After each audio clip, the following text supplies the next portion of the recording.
Zabierzemy Was do Mediny. Do opowiedzenia kilka legend. Legendę o duchu panny młodej bez głowy. Cześć, witajcie! Dzisiaj nadajemy z głównej wyspy, z Malty. Zabierzemy Was do Mediny. Medina z maltańskiego i Medina z włoskiego, czyli twierdza na wzgórzu. Nazywana jest miastem ciszy, cichym miastem, Città Notabile, jak kto woli. Miejsce, które każdy, kto przyjeżdża na Maltę, powinien odwiedzić i jest w top miejscach polecanych właśnie do odwiedzenia podczas pobytu na Malcie. Mówi się wręcz, że kto na Malcie, kto w Medynie nie był, ten Malty nie odwiedził. Wobec tego zabieram Was dzisiaj do Mediny. Pokręcimy się trochę po zaułkach, opowiem Wam co nieco o historii Mediny, no i powiem Wam również 3 ciekawe legendy. Brzmi intrygująco? No to zostańcie z nami. Jedziemy na górę.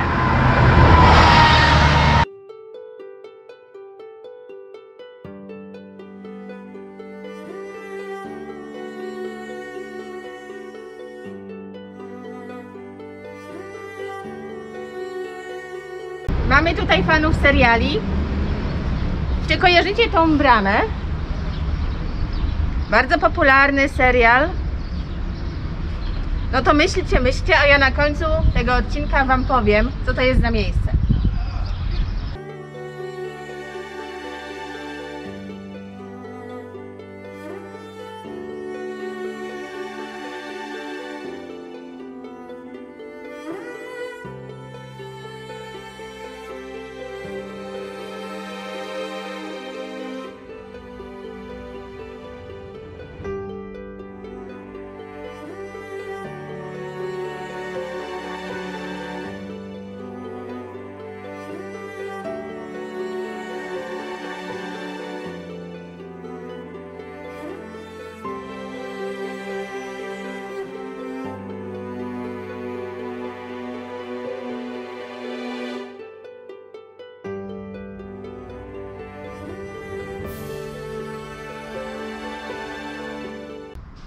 Zacznijmy od historii tego miejsca, ponieważ twierdza na wzgórzu, czyli Medina, może poszczycić się bardzo długą historią sięgającą aż 4. tysiąclecia przed naszą erą. To z tych czasów pochodzą pierwsze ślady ludzkiej bytności. Pierwszą osadę na wzgórzu wznieśli Fenicjanie. Miało to miejsce w VIII wieku przed naszą erą.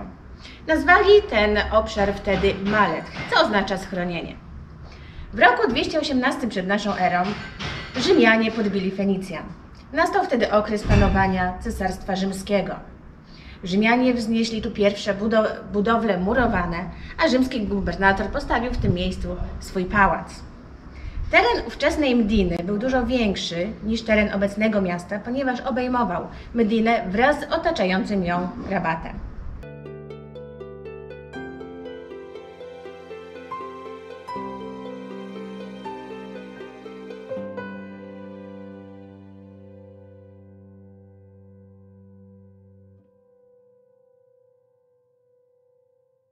Część architektury Mediny można przypisać Arabom.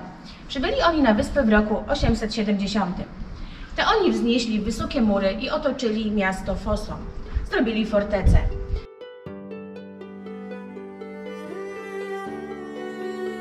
Oni również są odpowiedzialni za te wąskie uliczki, kręte. Miało to na celu odpieranie ataków wroga.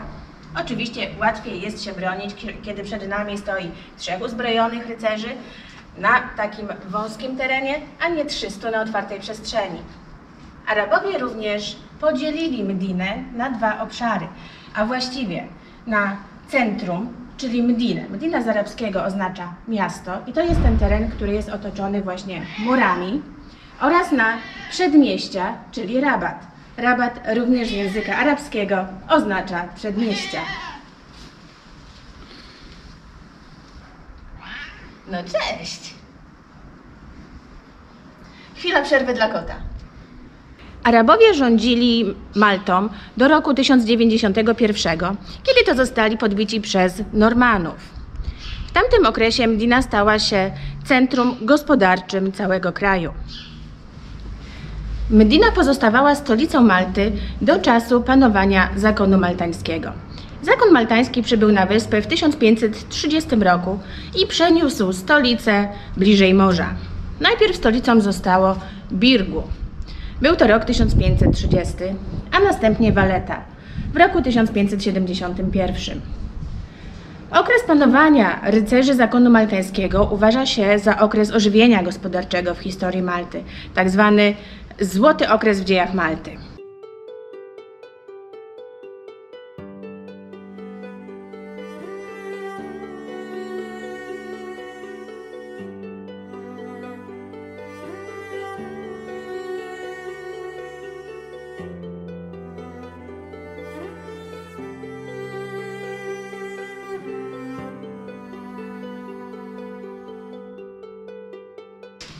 W roku 1693 miało miejsce bardzo silne trzęsienie ziemi, w wyniku którego zniszczeniu uległo wiele budowli, również tych w Medinie. Pan mi tam przez okno wyglądał.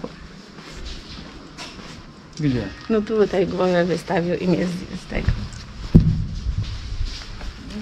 Rycerze zakonu maltańskiego rozpoczęli odbudowę zniszczeń w stylu barokowym.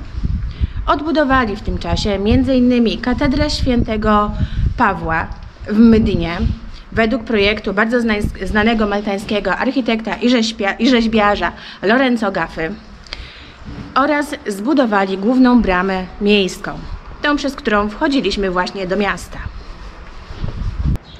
Dzisiaj 1 grudzień i tak mamy na zmianę. Trochę chmur, trochę słońca.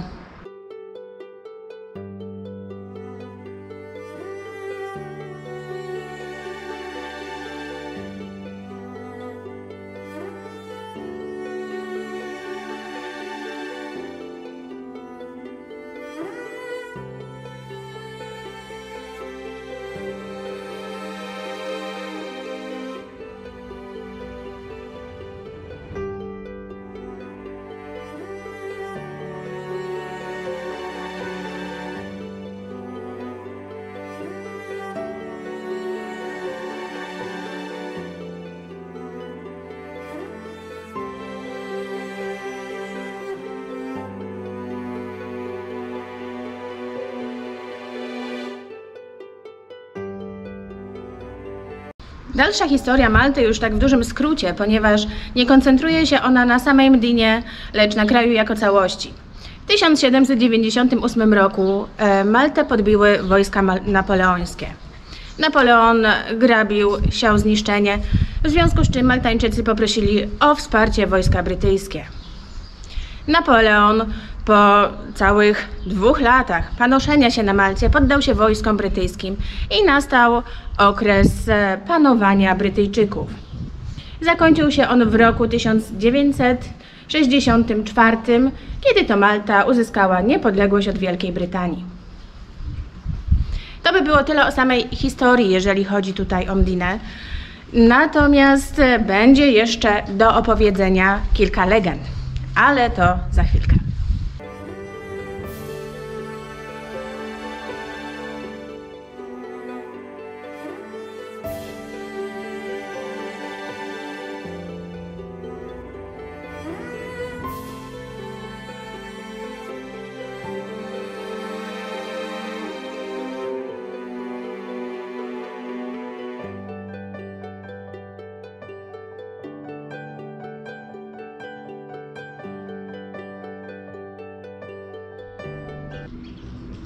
Zacznijmy od świętego Pawła. W 60 roku naszej ery u wybrzeży Malty rozbił się statek ze świętym Pawłem na pokładzie. Apostoł podczas swojego pobytu na Malcie pomieszkiwał w jaskini, która obecnie nazywana jest Grotą Świętego Pawła i znajduje się w Rabacie. Bywał częstym gościem w domu ówczesnego namiestnika Malty, Publiusza. Podczas jednej z tych wizyt uleczył jego bardzo chorego ojca. W wyniku tych wydarzeń namiestnik nawrócił się na chrześcijaństwo i został pierwszym biskupem Malty. Dziś w miejscu, gdzie wtedy znajdował się dom Publiusza, znajduje się katedra świętego Pawła, właśnie ta w Medinie. Idziemy ją zobaczyć.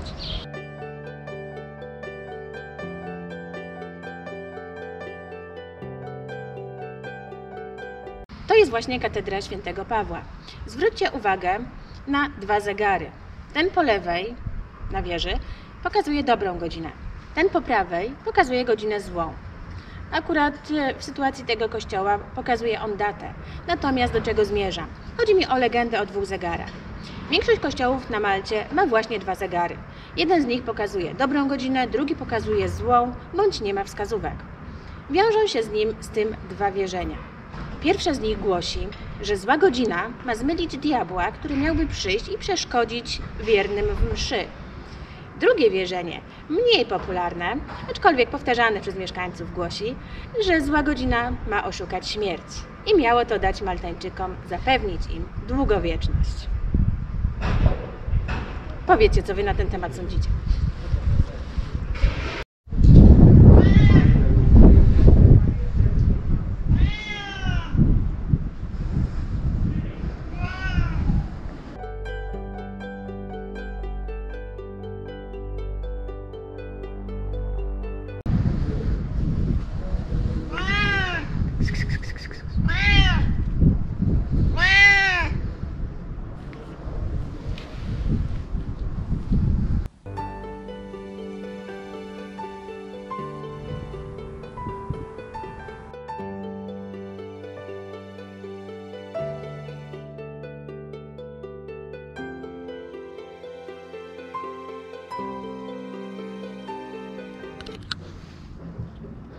Nastał zmrok.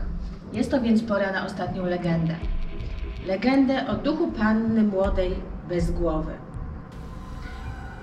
Legenda dotyczy pięknej Kateryny. Dziewczyna była bardzo zakochana w pewnym młodzieńcu. Wszystko było już ustalone, zapięte na ostatni guzik. Miał nadejść dzień zamążpójścia. Pewnej nocy dziewczyna została zaatakowana przez rycerza w ciemnym zaułku Mdiny. W obronie własnej dziewczyna zabiła go, za co została skazana na karę śmierci przez ścięcie głowy. Miała jednak możliwość przed egzekucją spełnić ostatnie swoje największe życzenie. Tym życzeniem było zamążpójście. Dziewczyna stanęła na ślubnym kobiercu, a potem została ścięta. Do tej pory jej duch ma krążyć po zaułkach Mdiny po zmroku, wabiąc wdowców oraz mężczyzn o złamanym sercu, aby podążyli za nią do krainy śmierci. Panowie zatem strzeżcie się. Słychać było historie turystów, którzy opowiadali, że na ich zdjęciach wykonanych nocą w Mdynie pojawiał się duch panny młodej bez głowy.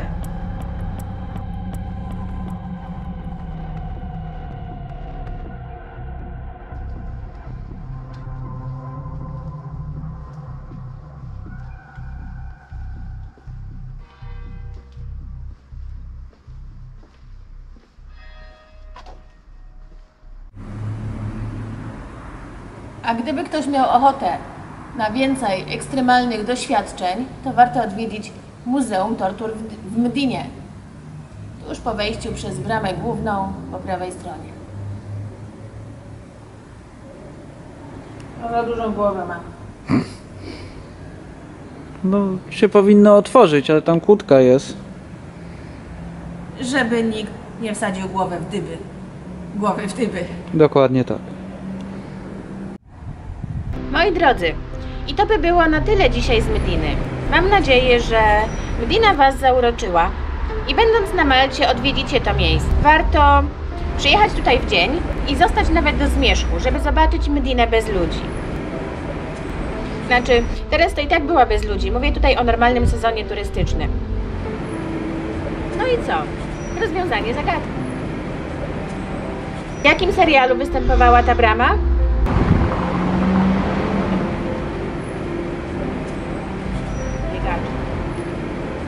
Jestem pewna, że większość z Was już wie.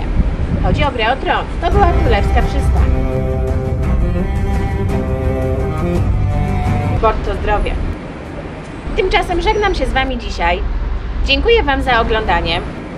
Mam nadzieję, że zobaczymy się w kolejnym odcinku. Zasubskrybujcie kanał, żeby go nie przegapić. Pozdrawiam z grudniowej Mdiny, trzymajcie się, do zobaczenia, cześć!